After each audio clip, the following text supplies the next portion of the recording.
10여 년 전만 해도 해외여행을 가면 열쇠고리를 기념품으로 사오는 사람들이 많았습니다. 주변에 선물하기 위해서입니다. 하지만 지금은 아무도 안 삽니다. 대한민국에서 열쇠가 사라져버려 쓸모가 없기 때문입니다. 2010년도경부터 디지털 도어락이 대중화되면서부터입니다. 하지만 우리를 제외하고는 거의 모든 나라들이 여전히 열쇠를 사용 중입니다.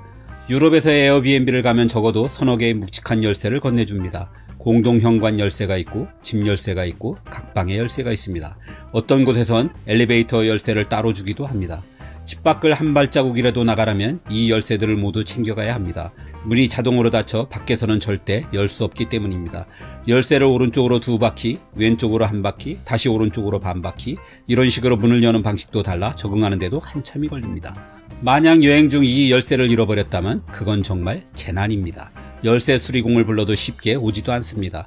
온데도 워낙 인건비가 비싸 무조건 200유로는 날렸다고 생각해야 합니다. 하필 주말이라면 할증도 붙습니다. 그게 특수 열쇠였다면 문을 부숴야 할지도 모릅니다. 그러면 무조건 1000유로 이상입니다. 이것만 해도 최악은 아닙니다. 만약 잃어버린 열쇠가 다수가 쓰는 공동 현관이라면 그건 상상도 하기 싫습니다. 그러면 건물 내 모든 집의 열쇠를 다 바꿔줘야 하고 잃어버린 사람이 배상해야 합니다. 그래서 유럽 사람들은 집 계약과 함께 열쇠 보험을 들어놓습니다. 유럽에선 열쇠가 금보다 비싸다고 괜히 말하는 게 아닙니다. 여행자들은 그나마 낫습니다. 유럽인들은 기본적인 서너 개의 집 열쇠 외에 우편함과 지하창고, 주차장과 자동차, 사무실까지 합치면 보통 10개 정도의 열쇠를 가지고 다녀야 합니다. 유럽의 열쇠들은 대개 우리보다 커서 이 정도 숫자면 꽤나 묵직합니다. 이럴 때마다 생각합니다. 우리처럼 디지털 도어락을 쓰면 이런 불편함을 감수하지 않아도 이런 수고로움을 반복하지 않아도 될 텐데 도대체 왜 이들은 우리처럼 편리한 디지털 도어락을 쓰지 않는 걸까요? 여러가지 이유 중 우선 주거 환경이 우리와 다르다는 점을 생각해 볼 수 있습니다. 유럽은 우리와 달리 단독주택에서 사는 경우가 대부분입니다. 도어락의 외부에 노출된다는 얘기입니다. 이럴 경우 전자장치인지라 빗물이 들어가면 고장이 자주 나기 때문에 꺼려할 수밖에 없습니다. 공동주택의 경우 개인 소유가 아니라 회사가 소유한 아파트에서 월세 사는 사람이 많습니다. 회사 입장에선 굳이 값비싼 디지털 도어락을 설치할 이유가 없습니다.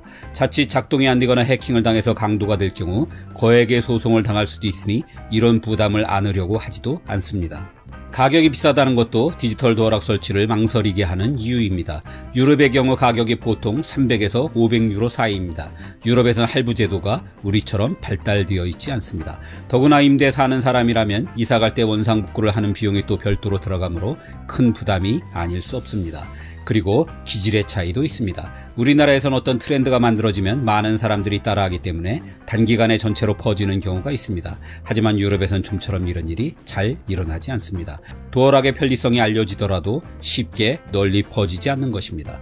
일부 도시에선 도어락 설치가 아예 불법인 곳도 있습니다. 화재를 대비해서입니다.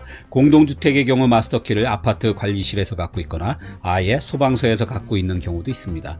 이런 곳에선 처음 아파트를 지을 때 만들어진 자물쇠와 열쇠 외에는 그 어떤 것도 개별 설치가 불가능합니다. 유럽인들의 보수적인 삶의 방식도 분명 한몫합니다. 유럽인들은 오랫동안 전해져 내려온 것은 좀처럼 바꾸려고 하지 않습니다. 열쇠는 물론 아직도 신용카드보단 현금 위주이고 가판대에선 여전히 종이신문이 잘 팔리며 대부분의 문서를 이메일보단 우편으로 보내는 게 유럽입니다. 좋게 얘기하면 전통을 중시한다고 할 수도 있지만 대부분의 유럽인들은 새로운 것에 대한 두려움이 있습니다. 그래서 많은 사람들이 아직 디지털 기기를 잘 믿지 않습니다. 한 조사에 의하면 화재 발생 시 디지털 도어락이 제대로 작동하지 않을 것이란 불안감이 가장 크다고 합니다. 불이 나면 자동으로 오픈되는 도어락이 수두룩하지만 아무 소용이 없습니다. 더구나 비밀번호 노출에 대한 걱정도 커서 열쇠가 불편해도 디지털 기기보다 방범에 더 좋다는 믿음이 잘 깨지지 않습니다. 유럽인들에게 열쇠가 갖는 역사적인 의미도 무시할 수 없습니다. 자물쇠와 열쇠는 기원전 4000년경에 메소포타미아 지역에서 발명돼 이집트로 건너갔다가 이게 그리스 로마로 전해졌습니다. 당시 로마에선 열쇠를 가지고 다니는 게 부의 상징이었습니다. 아무것도 없는 일반 백성들과 달리 열쇠를 가지고 있다는 건 지켜야 할 물건도 많다는 뜻이기 때문입니다. 로마 이후 유럽 각국으로 퍼진 자물쇠와 열쇠는 지금으로 치면 첨단 보안 산업과 같았습니다. 당시 제작자들은 품질의 우수함을 과시하기 위해 정품 키 외의 다른 열쇠로 자물쇠를 여는 사람에게 상품을 주기도 했습니다. 오늘날 디지털 기업에서 자신들이 만든 보안 프로그램을 뚫는 해커들에게 상금을 주는 것과 똑같은 방식입니다. 이렇게 발전한 유럽의 열쇠는 점차 행운을 상징하게 되었습니다. 열쇠가 마녀를 쫓는 부적으로 쓰이거나 순산을 위해 임산부에게 쥐어주거나 심지어 불을 빨리 끄기 위한 주술의 용도로도 사용된 게 모두 이런 상징성 때문입니다. 이런 상징성이 아직도 남아있는 게 외국의 기빈이 오며 흔히 주는 행운의 열쇠입니다. 그 외에도 열쇠는 지배권을 상징하기도 합니다. 이는 가톨릭의 총본산인 로마 교회를 만든 베드로가 천국의 열쇠를 가지고 있다는 데에서 유래합니다. 바티칸의 광장이 하늘에서 보면 열쇠 모양인 게 이런 이유에서입니다. 이 때문에 중세엔 성문의 열쇠를 바치는 게 공식적인 항복 의식이었습니다. 다시 말해 열쇠는 유럽인들에겐 행운을 가져다주는 부적인데다 집에 대한 소유권을 의미하기 때문에 열쇠를 포기하기가 쉽지 않습니다. 뭐니뭐니 해도 개인적인 생각으론 유럽이나 미국이 디지털 도어락을 사용하지 않는 이유는 써보지 않아서입니다. 써보지 않았기 때문에 그 편리함을 실감하지 못하는 것이고 그러니 필요성을 느끼지 못하는 것입니다. 마스크 착용 경험이 없어서 코로나 시대에도 마스크를 쓰지 않는 것과 비슷하다면 좀 심한 비유일까요? 사실 유럽인들은 왜 디지털 도어락을 쓰지 않을까라는 질문은 잘못되었습니다. 이걸 쓰는 나라가 전 세계에서 한국과 중국뿐이기 때문입니다. 미국은 유럽과 비슷한 이유이고 일본과 대만은 잦은 지진으로 도어락이 오작동하지 않을까라는 두려움이 있어서입니다. 때문에 그럼 왜 한국은 거의 모든 곳에서 디지털 도어락을 사용할까라고 질문해야 맞을 것 같습니다. 사실 디지털 도어락을 맨 처음 만든 나라가 우리입니다. 1997년 한 기업이 일본의 디지털 잠금 기술을 배운 후 이를 응용해 도어락이라는 제품을 만들었다고 합니다. 중국의 경우는 2013년 김수현과 전지현이 나왔던 드라마 별에서 온 그대가 대히트를 치면서 급성장했다는 얘기가 있습니다. 아마 이 드라마의 PPL로 등장한 삼성 디지털 도어락이 멋져 보였던 모양입니다.